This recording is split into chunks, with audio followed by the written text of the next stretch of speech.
been in the industry for over 40 years as a writer, director, producer, actor, which is where I started. So that really does date me. As to Gangster Household Hacks, this is a very personal project, and it truly is an independent production. The object of the exercise was to do everything by myself. I did have a little bit of help from a good friend of mine.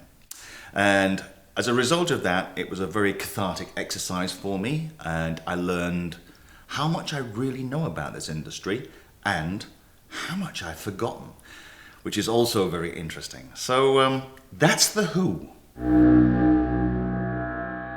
Gangster Household Hacks is a 13-part web series. Each episode is under 5 minutes. I have written several other episodes, but they've not been shot. So there is the potential for a second series, but that depends. Will people like it? Will people hate it? Will nobody watch it? Will YouTube pull me down? Who knows? Anyway, I've been asked about the title by a few people. Gangster Household Hacks. Good title. Why? It's very simple. There are 3 elements, and I'd like to share them with you now. I played the role of Sponge, a vicious East End thug in a crime action film called Beyond Fury in 2019. It was directed by and written by Darren Ward, who is now a very good friend. The thing is, I just loved this character, and it was such a good, fun film to be involved with. You can find a clip in the trailer. And I thought, I'd like to resurrect this character. So I contacted Darren and asked him if it was okay. I got this idea for comedy. It's not comedy really for him. But he said yes, which just made me so happy. And that was it. I love the kind of tips and tricks, those household hacks that you can use anywhere in your daily life, and they just free up time and they free up the mind. And I've used 12 in the series, and the resource pool out there for hacks is huge, so it could go on for many series. The main part of this is it's about problem solving, and problem solving is something that I've always been interested in terms of time management. In fact, I wrote a book in 2016 called Managing Your Time and Becoming Happier, so check that one out. I love old school comedy, and that's what I grew up with, and so I'm not very PC, so I wouldn't make a very good laptop. Some people might be offended by this, but just because you're offended doesn't mean you're right. And if you don't like it, that's good. It's good, you know. Move on. Look at something else. Go somewhere else. There's loads of nonsense out there. You don't have to listen to mine. The main thing is, this was about entertaining me. And if other people like it, that's great. And if they don't, it's okay. There's a time frame involved in this, which is 2016 to 2022. My parents were aging and having health issues, and they needed a lot of time and care. As they needed so much time, my work, my wife, my life all went on hold. And when they eventually passed away, it left a very big void in my life. This is not a boohoo story, and it's certainly not a pit story. It's just what happened. After 6 years, I found myself with no work, no parents, and suffering, what I hate to say is a burnout of sorts. Anyway, I wrote to all the people I knew from my past, clients, etc. Nothing really came in. I looked for other alternatives for work. Nothing came in there. And so I had a hole that needed filling, and that's when I started writing again. I started writing feature scripts, short films, and of course eventually Gangster Household Hacks.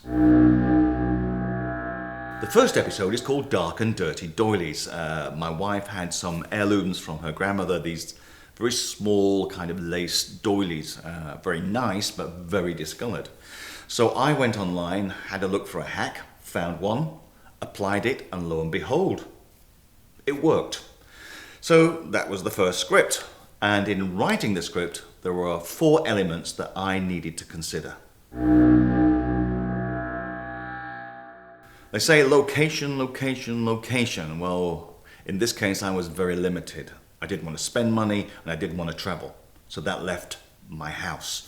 Here I have a 25 square meter living room, I have a kitchen and a bathroom. The kitchen and bathroom proved to be the hack locations, and the living room I turned into, a black backdrop to create a dark, sinister environment where he could deliver his message. That solved the location problem.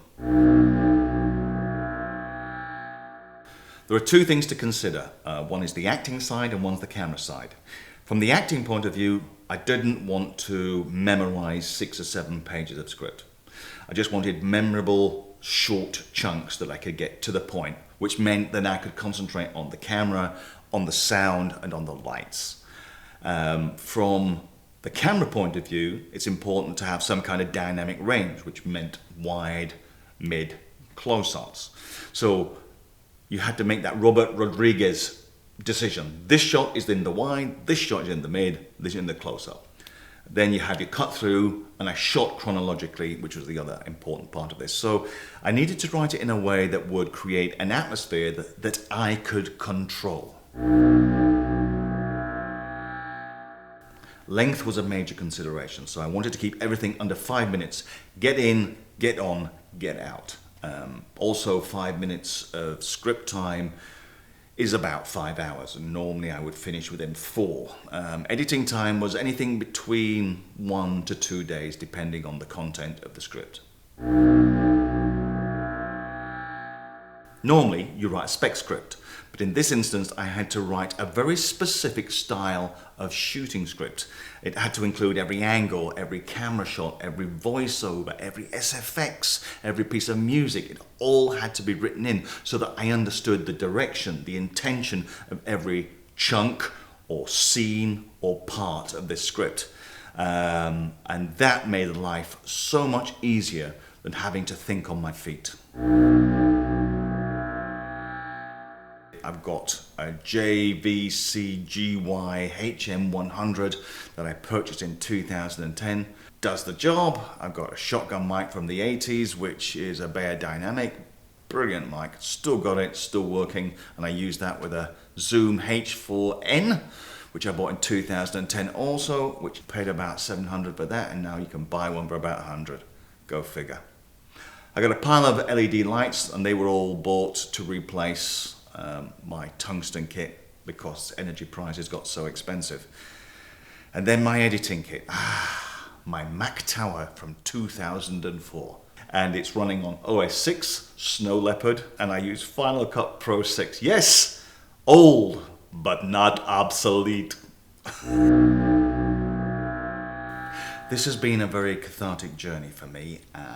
Like a bad comedian, I've spent a lot of time laughing at my own jokes, which is ironic because my father was a stand-up comedian, and when he passed away, I acquired his joke books, which have material from the 60s, 70s, 80s and onwards, and some of that material you couldn't use today, but it still makes me laugh. And I hope he's looking down, having a laugh with me on this series and seeing where we've got to with it.